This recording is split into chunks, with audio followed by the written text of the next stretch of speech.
Satu pengabdian yang cukup luar biasa amal ibadahnya, yaitu adalah melalui jalur politik. Satu kebijakan yang kita buat, yang kita ciptakan di tengah masyarakat, dan itu menimbulkan maslahat di tengah masyarakat, maka itu pahalanya sangat luar biasa. Satu saja kebijakan bisa membawa manfaat ke jutaan orang, bahkan ratusan juta orang.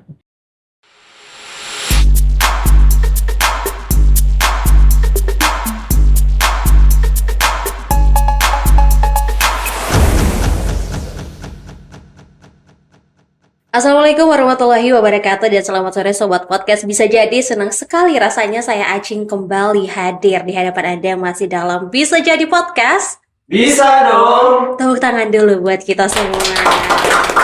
Luar biasa, sore hari ini pastinya tetap semangat ya. Apalagi sekarang tuh masih dalam suasana menyambut tahun politik nih. Tepatnya di tahun 2024 nanti kita pasti bakal merayakan pesta demokrasi. Dan tentunya kita juga podcast Bisa Jadi pastinya pengen juga menyajikan informasi-informasi atau cerita-cerita menarik nih kepada Sobat Podcast Bisa Jadi berkaitan dengan politik.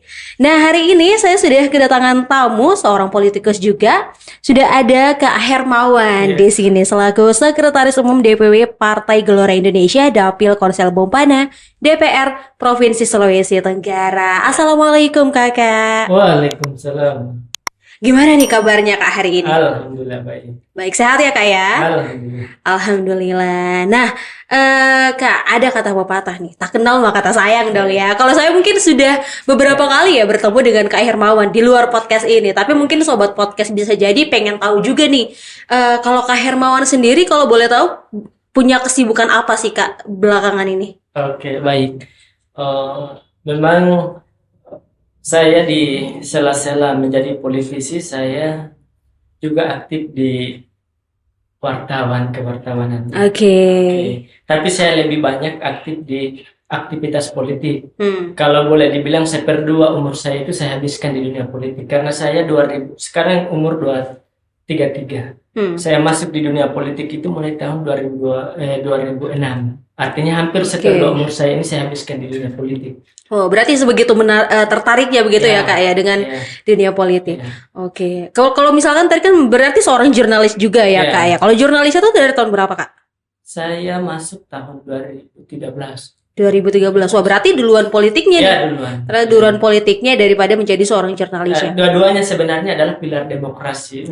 Betul. Pers adalah pilar demokrasi. Betul. Ya, demokrasi itu sendiri adalah partai politik. Iya, betul. Oke, nah terkait dengan sebagai seorang jurnalis tadi nih Kak, saya kan juga sedikit tahu nih kalau Kak Hermawan juga pada saat menjadi jurnalis itu kan cukup aktif di jobdesk politik biasanya ya. Saya pertama bahkan masih aktif liputan itu saya memang wartawan politik. Wartawan politik. Dari pertama jadi wartawan. Pertama sampai saya jadi redaktor itu dari kantor itu semua background politik. Background politik. Wah, ini juga yang saya menjadi cukup penasaran nih Kak. Kenapa begitu tertariknya dengan dunia politik?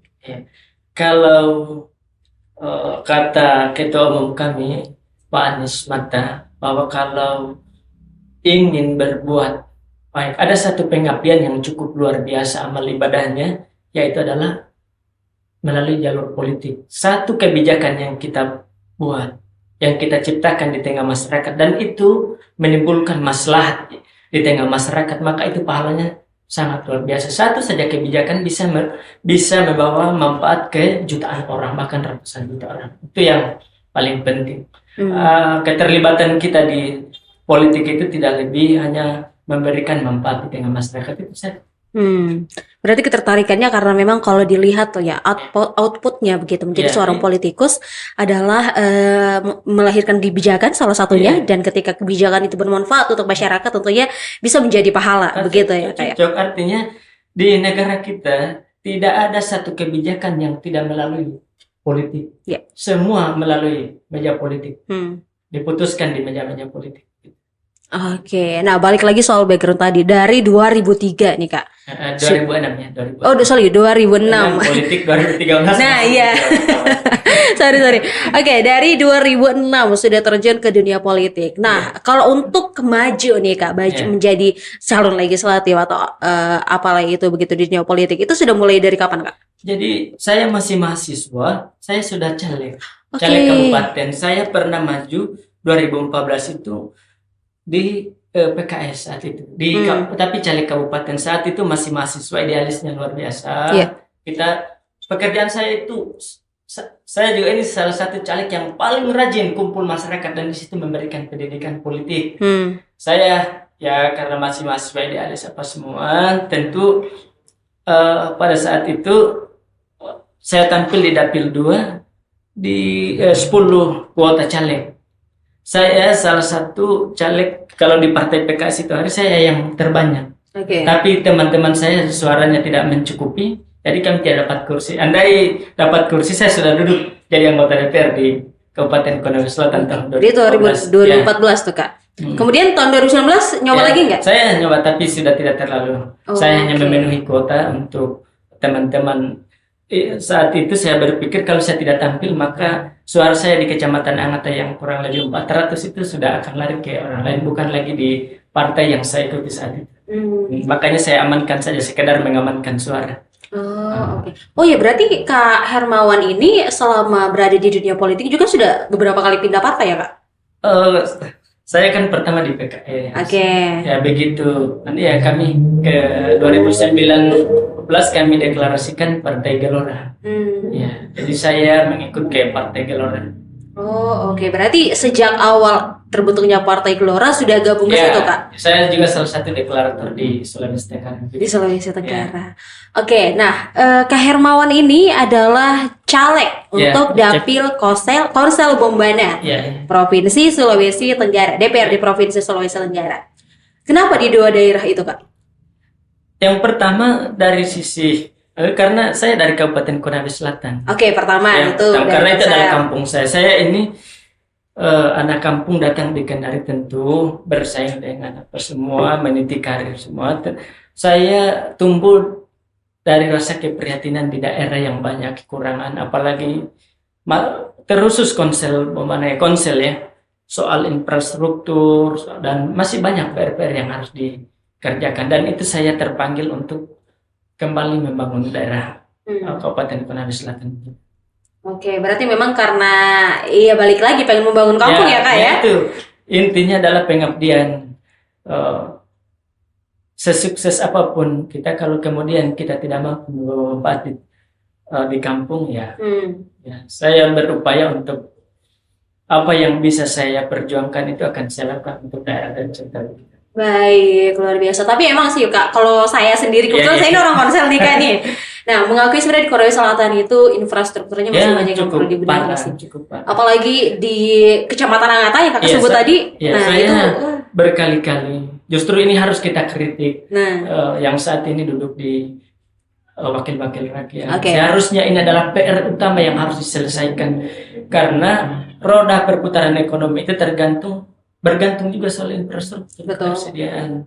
Apalagi ya saya sendiri dulu ya rajin hampir tiap minggu pulang di Kecamatan Angata. Tapi saat ini hampir 6 bulan baru kembali lagi ke kampung halaman karena jalan yang malas ya kayak. Malas ya. Ini adalah PR kita bersama tentu ke depan ini. Kalau diberi mandat oleh rakyat, ini adalah pekerjaan-pekerjaan besar yang harus saya selesaikan. Oke, nah buat sobat podcast bisa jadi yang udah nonton dicatat kali ya. Sobat orang nanti terpilih boleh ditagih Kak Hermawannya. Oke. Nah, kemudian nih Kak, biasanya kan seorang calon legislatif itu pasti punya visi misi. Nah, kita mau dengar juga nih visi misi yang akan dibawakan sama Kak Hermawan nih ketika nanti bisa menjadi anggota dewan khususnya untuk DPRD Provinsi Sulawesi Tenggara Dapil Korsel Bombana. Baik. Jadi fungsi DPR itu ada 3, diberi kewenangan soal yang pertama soal legislasi, kedua soal anggaran atau budgeting, ketiga soal pengawasan. Nah, fungsi utama ketiga fungsi ini harus maksimal dijalankan oleh anggota DPR. Tidak bisa tidak. Misalnya fungsi pengawasan. Tugasnya DPR itu bukan selingkuh dengan eksekutif, apalagi menjadi ya ada yang miris, misalnya anggota DPR justru ikut-ikut bagi bansos. Pekerjaan eksekutif tapi anggota DPR ikut nimbrung. Seharusnya pekerjaannya anggota DPR itu adalah senantiasa mengontrol jalannya eksekutif. Karena yang memegang anggaran kan bukan DPR tapi eksekutif, pengguna anggaran pembangunan. DPR ini kan dikasih mandat oleh rakyat, yang paling terpenting itu adalah soal pengawasan. Supaya anggaran dana-dana daerah APBD kita itu tersalur dengan baik di tengah masyarakat. Jangan sampai ya APBD kita misalnya 3 sampai 4 miliar tapi tidak tersalur baik di tengah masyarakat, tidak prioritas. Misalnya ada kebutuhan-kebutuhan masyarakat yang mendasar, justru anggaran itu tidak berpihak di situ. Justru ke yang lain yang tidak urgen seperti itu. Nah, ini yang harus kita perjuangkan ke depan. Anggota DPR harus benar-benar melakukan pengawasan yang maksimal terhadap eksekutif. Pengawasan gitu. Baik, nah Kak, dari 2014 setia nih, terus pokoknya maju terus nih pokoknya. Dan kemudian 2024 nanti kemudian akan kembali maju lagi. Nah, kalian tadi kita sudah tahu ya bahwa sebenarnya Kakak ingin membawa perubahan, khususnya di kampung Kakak begitu, di Korsel dan juga Bombana khususnya karena 2 dapil tersebut kan. Nah, apa sih Kak yang menjadi ambisi Kakak yang lain begitu? Untuk walaupun sudah beberapa kali nyalon juga nih ya, pastinya kan namanya nyalon membutuhkan tenaga dan lain sebagainya, begitu banyak yang harus dituangkan di situ. Apa sih kayak yang membuat selalu semangat begitu? Karena yang tadi yang saya jelaskan di awal bahwa ini tidak ada satu kebijakan pun yang lahir kecuali di arena politik. Itu dipengaruhi oleh kebijakan politik. Artinya kalau kita ingin mengambil peran yang strategis di tengah masyarakat, kita harus berada di dalam. Karena bicara soal perubahan itu bukan di luar, kita berada di dalam baru kita coba berpikir untuk merubah keadaan yang lebih baik. Artinya dari yang tidak baik menjadi baik. Jadi bicara berkah itu ada di dalam dulu, baru kita bicara berkah. Bagaimana mau bicara berkah sementara di luar parlemen kan tidak masuk akal. Bagaimana mungkin kita mau merubah misalnya perda yang tidak pro dengan masyarakat. Bagaimana caranya kita mau merubah perda yang tidak pro dengan masyarakat kalau kita tidak berada di dalam. Jadi salah satunya harus berada di dalam baru kita mempengaruhi kebijakan. Itu yang paling terpenting. Oke, berarti sekarang adalah salah satu upaya Kak Herman juga untuk bagaimana masuk ke dalam nih Kak supaya betul-betul memastikan bahwa kebijakan yang ada nantinya itu betul-betul pro sama masyarakat gitu. Baik, nah Kak, kalau untuk Partai Gelora sendiri nih di pemilu nanti nomor urut berapa Kak? Saya kebetulan di nomor urut 1. Nomor urut 1, oke, di Partai Gelora ya. Baik, nah biasanya kan kalau para caleg tuh punya jargon deh Kak. Nah kalau Kakak ada jargon juga nggak? Kami ini senasional sama semua menuju Indonesia super power baru. Kita ingin menghidupkan mimpi-mimpi di tengah masyarakat bahwa Indonesia ini sebetulnya punya kekuatan, punya potensi untuk menjadi kekuatan global di dunia. Makanya ini kita membangun mimpi besar mulai dari masyarakat bawah sampai tingkat nasional. Ini yang ingin kita bangun di tengah masyarakat. Kita ingin melahirkan atau kita memimpikan bahwa suatu saat nanti Indonesia akan menjadi pemimpin dunia. Itu yang apa yang kita tidak punya. Syarat-syarat apa? Dari sumber daya alam kita punya, militer juga kita punya kekuatan militer yang mumpuni. Artinya syarat-syarat ini sudah kita penuhi. Tinggal satu, bahwa kita ini harus memulai membangun kesadaran di tengah masyarakat. Apa kita punya mimpi Indonesia ini harus suatu saat nanti akan menjadi kekuatan global. Kita berharap itu. Oke, mewujudkan mimpi Indonesia menjadi pemimpin ya Kak ya. Pemimpin dunia. Pemimpin dunia. Oke, nah kalau kita mau kecilkan sedikit, mau mikrokan nih untuk Sultra nih kan yang menjadi dapilnya Sultra nih. Bagaimana caranya untuk berkontribusi untuk mewujudkan mimpi Indonesia tadi kalau menurut Kakak? Jadi Sulawesi Tenggara ini kalau kita lihat cukup luar biasa. Dulu waktu datang Fahri Hamzah kan tagline yang kami bawa itu tema adalah Sultra adalah masa depan dunia. Kenapa kita berpikir demikian? Sulawesi Tenggara coba kita lihat jadi pusat energi dunia. Pusat energi dunia artinya nikel terbesar kita.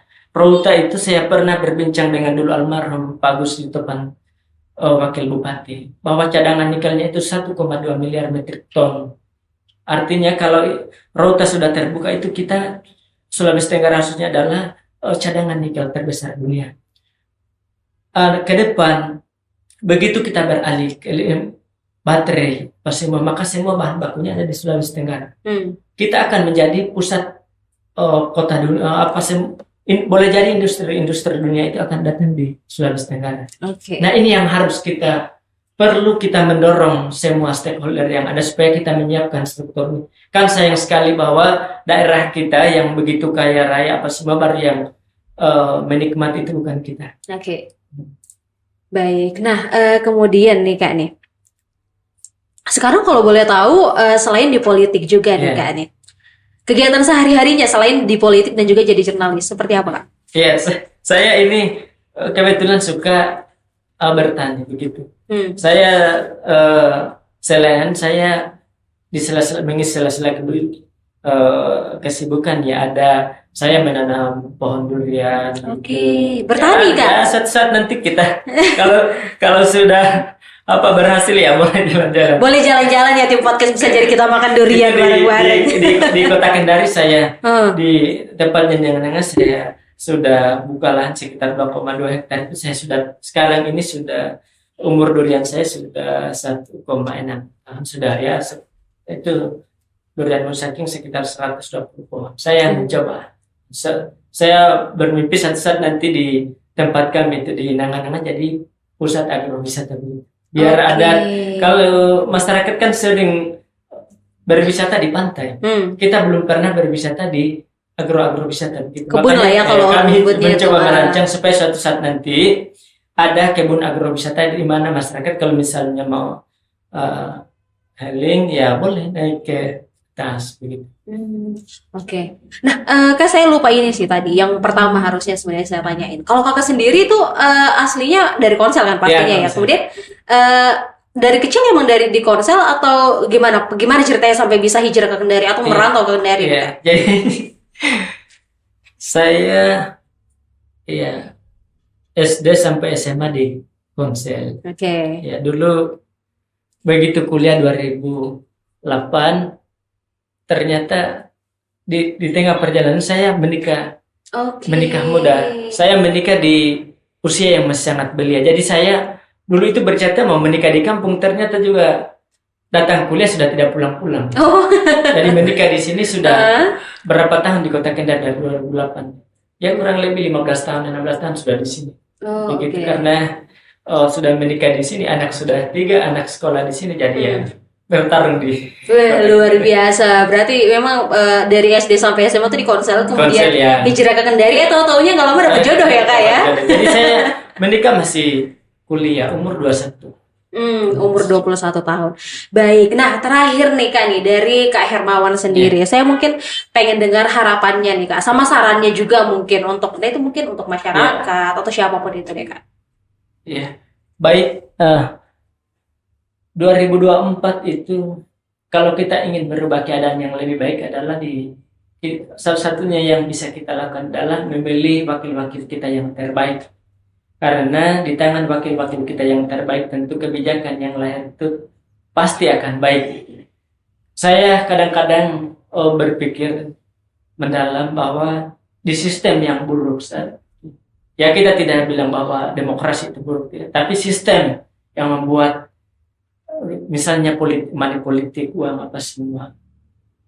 Saya kadang-kadang berpikir bahwa di tengah demokrasi ini yang cukup luar biasa, kadang-kadang saya dipaksa, misalnya orang baik dipaksa untuk berbuat jahat. Misalnya kita tidak ingin melakukan money politik, tapi kita dipaksa oleh sistem untuk melakukan hal yang seperti itu. Saya berharap bahwa masyarakat ke depan bisa memilih wakil-wakilnya yang tepat, terbaik, supaya yang duduk juga itu adalah orang-orang yang terbaik. Saya kira kalau saya tidak percaya bahwa di dunia ini tidak ada orang yang baik. Yang banyak itu mungkin adalah manusia normal. Ada orang baik seperti malaikat tapi itu sedikit. Ada juga orang yang jahat seperti iblis tapi itu sedikit. Yang paling banyak itu adalah manusia normal. Nah, kita berharap ke depan ini adalah ada perbaikan-perbaikan yang kita harapkan di negeri ini lahir, dan tentu itu kita mendorong sistem-sistem demokrasi kita dan negara kita semua diperbaiki dengan baik. Sekali lagi bahwa harapan kita semua saya ambil contoh bahwa waktu jalan rusak mulai dari Randes sampai Angata, saya sendiri ini ya turun lapangan kembali, demo di tengah jalan. Padahal ini sudah kita tinggalkan pekerjaan 10-15 tahun yang lalu. Tapi ya karena melihat kondisi tidak ada yang peduli, ya terpaksa kita kembali tidur di tengah jalan. Hanya persoalan untuk perbaikan jalan dan berbagai kepentingan masyarakat. Ya, saya berharap ya tadi bahwa ayolah masyarakat, mari kita memilih wakil-wakil kita yang terbaik supaya Sulawesi Tenggara ini bisa juga dipegang oleh orang-orang baik. Saya kira itu yang ingin saya sampaikan. Oke, dan jangan lupa pilih nomor berapa Kak? Nomor 1. Nomor urut 1. Baik, nanti pada 2024 tepatnya ya. Ya, luar biasa ngobrol-ngobrol kita, dan pastinya saya sedikit notice juga tadi soal money politik ya, yang pastinya sebenarnya sudah harus kita hentikan sih kalau menurut saya. Karena kalau misalkan ya kita tahu kan kalau money politik kita dikasih uangnya hari ini, tapi kita tidak tahu mungkin kedepannya tuh dari uang yang dikasih itu tidak akan ada apa-apanya gitu dengan 5 tahun mereka akan memimpin begitu. Baik, luar biasa, terima kasih Kak atas waktunya. Kita kasih tepuk tangan dulu dong buat kita pada sore hari ini yang udah ngobrol-ngobrol seputar politik juga begitu, memberikan informasi-informasi juga. Pastinya kami berterima kasih kepada Pak Kak Hermawan tentunya. Semoga sukses terus deh dan sehat selalu pastinya untuk menyambut hari-hari politik yang pastinya akan menguras tenaga begitu banyak pastinya. Dan juga buat sobat podcast Bisa Jadi yang sudah menyaksikan podcast kita pada sore hari ini, saya mengucapkan terima kasih banyak. Saya Acing bersama seluruh kru yang bertugas pamit undur diri. Assalamualaikum warahmatullahi wabarakatuh.